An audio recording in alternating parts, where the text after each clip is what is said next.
Shri V Gopalakrishnan മുൻ chief vigilance ഓഫീസറാണ്. മറ്റുള്ളവർക്ക് അറിയില്ല എന്നുണ്ടെങ്കിൽ ഹൈക്കോടതിയുടെ നിരീക്ഷണത്തിലേക്ക് തന്നെ വരുന്നു. വൗച്ചറില്ല, കടലാസില്ല, കണക്കില്ല, ബുക്കില്ല, രേഖയില്ല. നിലയ്ക്കലിലെ പെട്രോൾ പമ്പിൽ നിന്ന്, ദേവസ്വം ബോർഡ് പെട്രോൾ പമ്പിൽ നിന്ന് 40 ലക്ഷം രൂപ കാണാതായിട്ട് കാലം കുറയായി. ഒരു വിവരവുമില്ല. അങ്ങിത് നേരിട്ട് കണ്ടതാണ്.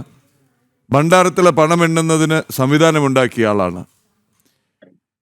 ഈ ഒരു തുരങ്കമെന്ന് ഞാൻ ഇതിനെ വിശേഷിപ്പിക്കും. ഈ അധോലോകത്തെ അവിടേക്ക് ഓടി അടുക്കുന്നവരെ ആർത്തിയോടെ ഇവിടെ നിന്ന് രക്ഷിക്കേണ്ട ഈ കെടുകാര്യസ്ഥത അല്ലെങ്കിൽ ഈ കുത്തഴിഞ്ഞ രീതി ഒരു സൗകര്യമായി കൊണ്ടു നടക്കുകയായിരുന്നില്ലേ ഇതുവരെ? ഈ പ്രദീപ് പറഞ്ഞതിനോട് ചെറിയൊരു വിയോജിപ്പുണ്ട് എനിക്ക്. മാഫിയ എന്ന് പറയുന്നത് 1920, 30, 40s ഉണ്ടായിരുന്ന അമേരിക്കയിലെ ഒരു അധോലോക സംഘമാണ്. ഇവന്മാരെ കാർട്ടൽ എന്നാണ് വിളിക്കുന്നത്. കാർട്ടൽ എന്ന് പറഞ്ഞാൽ കൊളംബിയയിലെ ഡ്രഗ് കാർട്ടലാണ്. എനിക്കൊന്ന് കാർട്ടലുകാർ ഇനി ഇവന്മാരിൽ നിന്നൊന്ന് പഠിച്ചിട്ടുണ്ടോ എന്ന് എനിക്ക് അറിഞ്ഞൂടാ. നമ്മുടെ ഏകദേശം 10 ക്ഷേത്രങ്ങൾ, ഹിന്ദുക്കളുടെ 10 ക്ഷേത്രങ്ങളിൽ ഒരു രജിസ്റ്ററും ഇല്ല, ഒന്നുമില്ല. അഥവാ ഇപ്പം ഈ ചാനൽ ചർച്ചയിലൊക്കെ ഇങ്ങനെ പറഞ്ഞ് ഹൈക്കോടതി കുഴപ്പത്തിൽ നിൽക്കുന്നു, നമ്മളെ പിടിക്കുമെന്നൊക്കെ കഴിഞ്ഞാൽ ഒരു രജിസ്റ്റർ എഴുതി ഉണ്ടാക്കും. അപ്പം എന്താ പറയുന്നത്, ഇങ്ങനെ ഒരു സംവിധാനമുണ്ടോ? ഞാൻ പ്രതിനിധി പറഞ്ഞല്ലോ, ഞാൻ CBI ഇരുന്നപ്പോൾ അതിഭയങ്കര കറപ്റ്റായിട്ടുള്ള ഓഫീസേഴ്സിനെ ഞാൻ കണ്ടിട്ടുണ്ട്. CBI അതുപോലെയൊക്കെ ഉള്ള. ഹർഷത് മേത്ത കേസ് എൻ്റെ പാർട്ടി ഇൻവെസ്റ്റിഗേഷൻ നടത്തിയാണ്. ഇന്ത്യയിലെ ഏറ്റവും കിടിലൻ കേസായിരുന്നു ഹർഷത് മേത്ത കേസ്. പിന്നെ ഫെയർ ഗ്രോത്ത്, അതിൻ്റെ പാർട്ടി ഇൻവെസ്റ്റിഗേഷൻ നടത്തിയിട്ടുണ്ട്. അപ്പം നമ്മളെല്ലാം വിചാരിക്കുന്നത് ഇതൊക്കെയാണ് ഭയങ്കര. ഇപ്പോൾ ചോക്സി, വിജയ് മാല്യ, അതിനേക്കാളും ഭയങ്കര കള്ളന്മാരാണ് ഇവന്മാർ. ഇവർക്ക് ഭയങ്കര ധൈര്യമാണ്. പിന്നെ ഈ ഉണ്ടാക്കുന്ന ആ പൈസ കൊണ്ട് ഏത് ടോപ്പ് ലായറേയും വിലക്ക് വാങ്ങാം എന്നുള്ള ഒരു കോൺഫിഡൻസും ഉണ്ട്. അതുകൊണ്ടാണിത് മുന്നോട്ട് പോകുന്നത്. പിന്നെ ഇത് ആർക്കും നന്നാക്കണമെന്ന് യാതൊരു ആഗ്രഹവും ഇല്ല.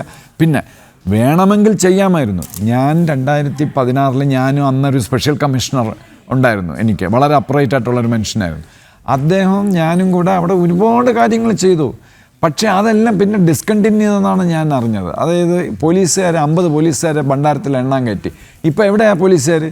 ഹോം ഗാർഡാണ് അവിടെ ഇരിക്കുന്നതെന്ന് പറയുന്നത്. എനിക്കറിഞ്ഞൂടെ എന്തിനാണ് ഈ ഹോം ഗാർഡിനെ അവിടെ കൊണ്ടുവന്നത്? ഹോം ഗാർഡാണോ ദേവസ്വം ബോർഡ് ഇവർ പൈസ മോഷ്ടിച്ചാൽ പിടിക്കേണ്ടത്?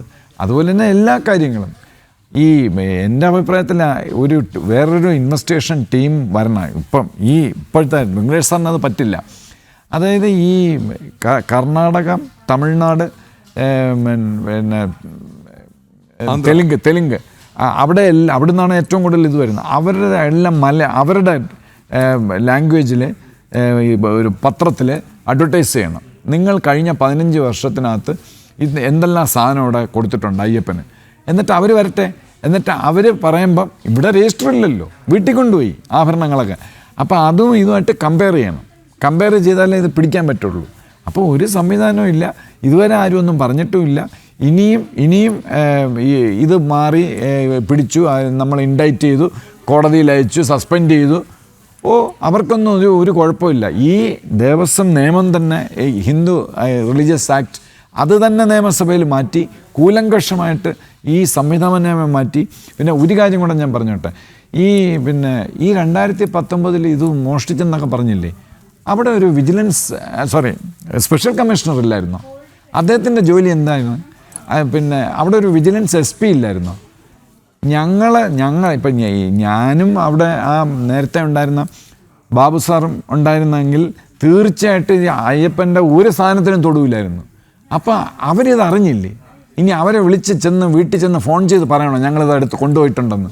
അവരറിഞ്ഞില്ല എന്നാണ് പറയുന്നത്. ഇപ്പം ഇങ്ങനെ ഒരു അപ്രൈറ്റ് ആയിട്ടുള്ള ഒരു ജഡ്ജി, ജയകൃഷ്ണൻ പോലുള്ള ഒരു ജഡ്ജി ഇല്ലായിരുന്നെങ്കിൽ നമ്മൾ ഇന്നിവിടെ ഇരുന്ന് ഡിസ്കസ് ചെയ്യുമോ? അദ്ദേഹമല്ലേ ഇത് പിടിച്ചത്?